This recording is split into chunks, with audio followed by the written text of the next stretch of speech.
Good morning student. आज हमारा Hindi second में चैप्टर है कारक का। स्टूडेंट, कारक को समझाने से पहले मैं यहाँ पे कुछ वाक्यों को पढ़ूंगी, उसे आप ध्यान से सुनिएगा।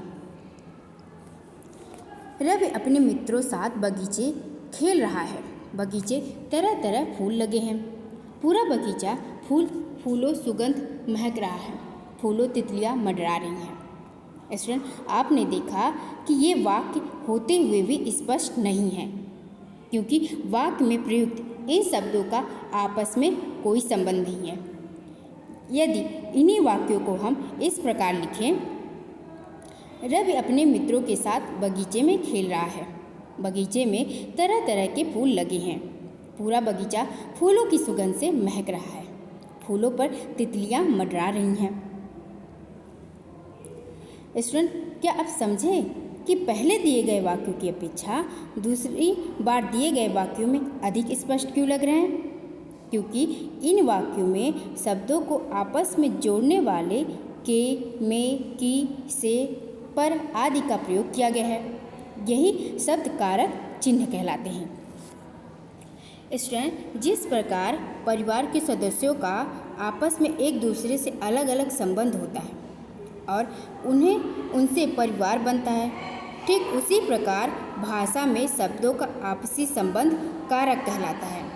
ये संबंध परसर्ग अथवा विभक्ति चिन्ह द्वारा दर्शाया जाता है। अब हम कारक की परिभाषा देख लेते हैं। जो शब्द वाक्यों में संज्ञा तथा सर्वनाम शब्दों का संबंध आपस में जोड़ते हैं उन्हें कारक कहते हैं। कारक चिन्ह परसर्ग या विभक्ति कहलाते हैं। स्टूडेंट, कारक के 8 भेद हैं।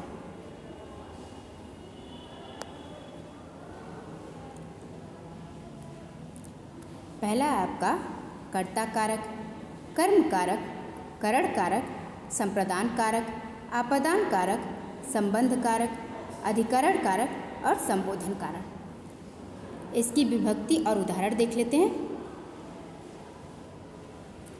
कर्ता ने, अक्षिता ने गाना गाया। यहाँ ने विभक्ति का प्रयोग किया गया है।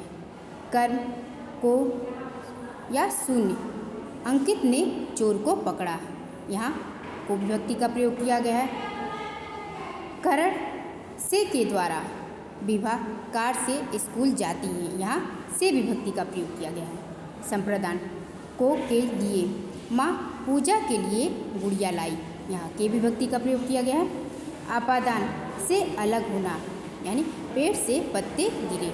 यहाँ पे पत्ता क्या है, पेड़ से अलग हो रहा है, तो यहाँ क्या हो जाएगा, आपका आपादान कारक हो जाएगा। अब हम संबंध कारक को देख लेते हैं। का, के, की, रा, रे, री, यह राहुल का घर है। यहाँ का विभक्ति का प्रयोग हुआ। अधिकरण में पर, मेज पर पुस्तक है। यहाँ पे में विभक्ति का प्रयोग हुआ है।